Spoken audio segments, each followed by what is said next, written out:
Tapi saya yakin Pak, takdir Allah itu tidak akan pernah menzalimi makhluknya. Itu saja, saya yakin betul.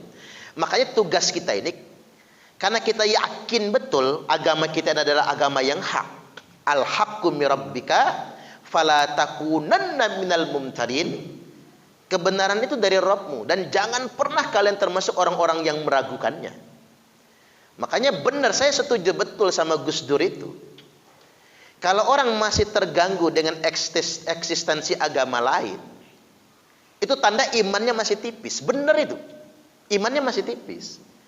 Kalau orang masih terganggu dengan keberadaan rumah ibadah agama lain, imannya masih tipis banget. Kalau orang masih terganggu dengan perayaan ibadah orang agama lain, itu tanda imannya masih tipis sekali. Dia nggak ngerti hakikat kebenaran sebetulnya. Kita kan sering ribut Pak. Natalan itu ribut, ucapan Natal itu halal apa haram. Tapi Imlek nggak diributin, kan gitu ya. Hari ini kan Imlek nih, ngapa orang nggak ribut Imlek? Nggak ribut galungan, nggak ribut nyepi gitu ya. Ada apa dengan kita ini? Itu tanda kalau kita masih sering ribut yang begituan, iman masih tipis. Kita nggak yakin betul yang nama dengan konsep al-haqqu min rabbika fala takunanna minal mumtarin itu. Nah sebetulnya ketika kita yakin betul dengan kebenaran, maka kita harus menampilkan kebenaran itu dengan cara yang benar, bukan dengan cara arogan. Dengan cara yang bermoral, dengan cara yang berakhlak. Makanya Nabi bersabda, "Innallaha jamilun yuhibbul jamal." Sesungguhnya Allah itu indah dan Allah suka dengan yang indah-indah. Islam itu agama yang hak. Islam itu indah. Saking indahnya, setiap orang yang melihatnya ingin sekali memasukinya. Tapi sayang, keindahan Islam itu mahjub, tertutupi oleh kelakuan orang Islam yang sangar-sangar, galak-galak, main kopar kapir Pak. Akhirnya orang melihat Islam itu agama yang sangar, bukan agama yang indah. Makanya menurut saya Pak, Islam garis keras itu termasuk menyumbang alasan orang untuk tidak mau dekat dengan Islam, menghalangi orang bahkan untuk mendapatkan hidayah. Saya sih nganggapnya begitu. Makanya saya baru ngeh sekarang mengapa Gus Dur dulu ya Pak, mengapa Gus Dur dulu bersikap begitu. Walaupun kita ini kan latah mengkapir-kapirkan Gus Dur kafir, Gus Dur murtad. Apa Gus Dur tersinggung? Ya namanya ulama, dia ngomongin kafir murtad. Gus, panjenengan dia ngomongin kafir murtad, ya nggak apa-apa toh. Tinggal syahadat lagi udah Islam lagi. Ya juga ya Pak. Enak benar cara berpikir Gus Dur, dan benar beliau itu.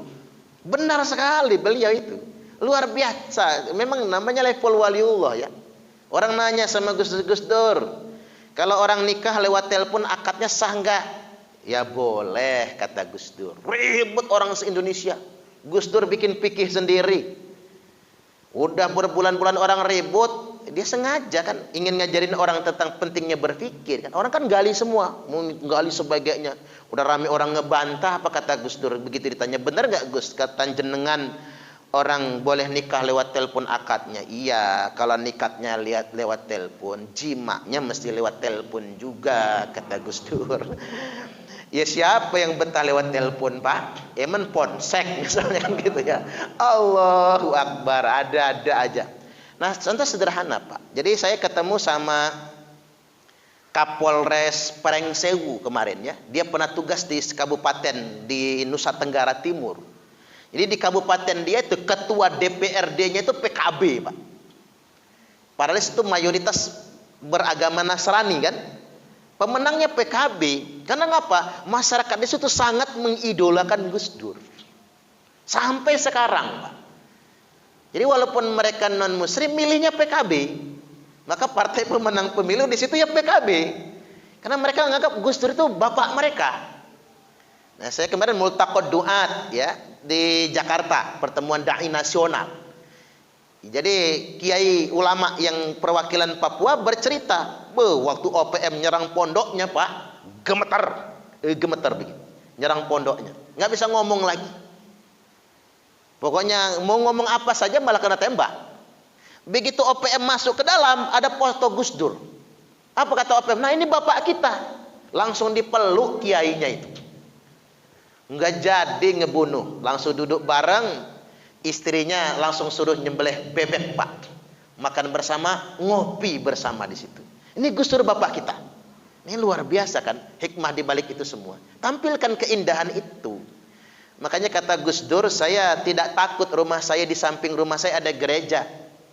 Karena semua orang yang datang ke gereja pasti niatnya ibadah, kata Gus Dur. Yang saya takut itu kalau di samping rumah saya diskotik. Iya juga ya Pak, kalau di samping rumah kita diskotik, takut pengen jajal masuk juga kan gitu ya.